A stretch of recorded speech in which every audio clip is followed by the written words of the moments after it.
Our next guest says that the pandemic means companies need to start relocating their manufacturing back to the United States.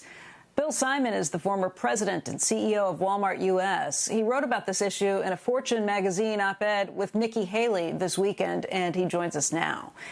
Bill, first of all, thanks for being here. It's good to see you. Hey, Becky, great to be with you. Thank you. All right, let's tackle this head on, because I think the first thing we need to address is the conventional wisdom. There are a lot of people out there who think Walmart is largely responsible for the importation of so many goods made overseas, because Walmart was always making sure that it wanted to get the lowest prices for customers. And a lot of times the way to do that was to get something manufactured overseas for cheaper than it could be made here.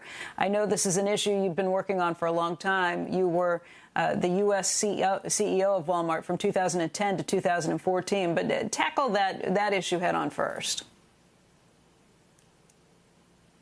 Well, first, I think, people need to understand that Walmart, isn't what they think it is. Two-thirds of what they sell in the U.S. is either made or grown in the U.S. And so, that's the starting point. But that said, that means that there's probably still $100 billion of products that are imported that could be reshored and brought back to the U.S. And that's really what we were focused on when we made a commitment 8 years ago now, to bring $250 billion in U.S. manufactured products back to the U.S. And they're on track to complete that. You noticed this when you were the CEO there. What did you do? You started looking around and finding companies that wanted to manufacture their goods in the United States but couldn't find a place to do it? Well, it's an equation, Becky. It's, there's components of labor and capital and raw materials and transportation that make up the decision about where products are manufactured. And you have to find willing partners who have some of these assets, or who can compensate for some of these assets that may or may not be missing in this equation to fill it out. And I had a chance to work with a lot of the governors and mayors across the country to try to find locations for companies that wanted to manufacture there. And when she was governor of South Carolina, Ambassador Haley was among the very, very best and the most interested in moving manufacturing to her state. What did it take from a governor's perspective, from a mayor's perspective? What would they need to do to convince companies to manufacture locally?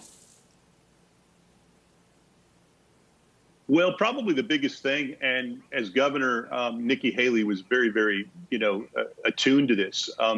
The biggest issue is workforce and the training and capability of the workforce. And as an example, she would say, tell these companies to let me know exactly the workforce that they need and exactly the training that they need, and I'll make it happen through our community college system or through technical training, and guarantee that the workforce and the capabilities that they need in the workforce will be there. And that really was an important factor. And I think the second was the willingness and understanding that deals happen on the weekends in the middle of the night.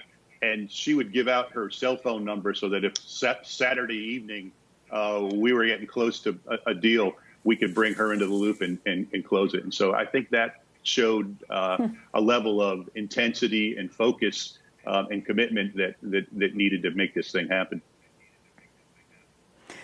Hey, Bill, why do you think that this is more important than ever with the coronavirus pandemic that we've seen? Obviously, it has put some pressure on supply chains, and maybe you think things are going to change going forward?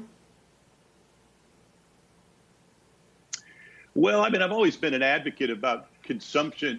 Production needs to be closest to the point of consumption. And I think that became really acute during the coronavirus issues. We not only were there geopolitical risks associated with importing, things that you need for your national security, but the timelines are substantially longer, in the months and years to get some of these things made. And you saw how quickly, when we engaged on things like ventilators and PPE with U.S.-based companies, that we were able to get them to market. The same is true for anything that you make, not just things with national security. The flexibility and, in the end, the cost can be lower because you produce them closest to the point of consumption. And that's really what we're talking about.